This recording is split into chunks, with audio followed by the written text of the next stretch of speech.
Baruch Rabotai, très bonne journée à tous, des bonnes nouvelles. Nous sommes dans le 3e jour du mois de Nissan.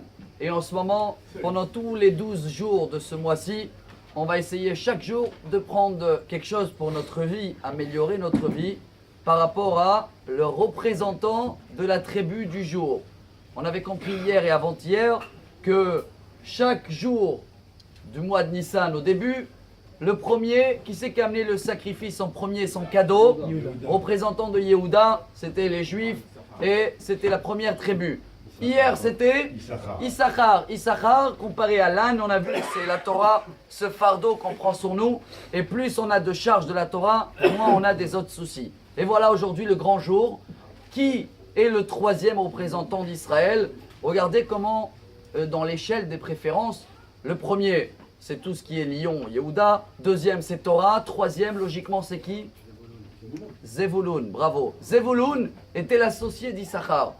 Zevulun, dans la bracha qu'il a reçue par son père, notre patriarche Yaakov, dans la parashat Vayechi, Zevulun, lechof oniyot, lechof yami mishkon, veu lechof oniyot, ve'archato al tzidon. Zevulun est comparé à un bateau. C'est quoi ce bateau?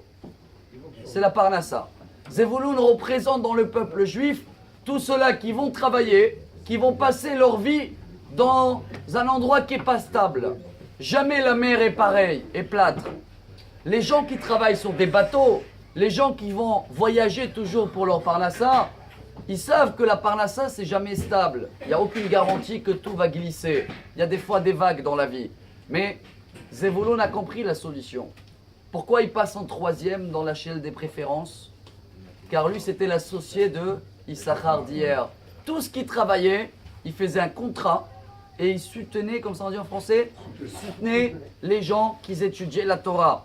Chacun de nous doit choisir.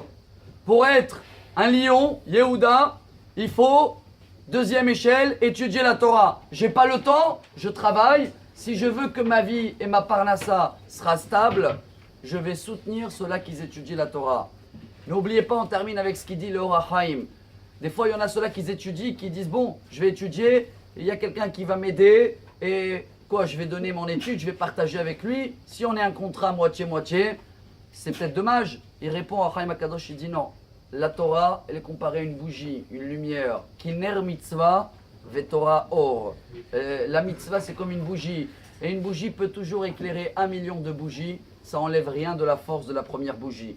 Alors que chacun de nous, aujourd'hui, 3e jour du mois de Nissan, comprend que si on veut avoir une vie stable, même s'il y a des vagues dans la vie, qu'on voit toujours à soutenir ceux-là qui étudient la Torah, l'école Elman, les personnes qui ne sont pas dans les moyens, surtout avant Pessah, et Bezrat Hashem comme ça, on va avoir une mer plate, une vie formidable et une journée extraordinaire. Amar Rabbi Elazar.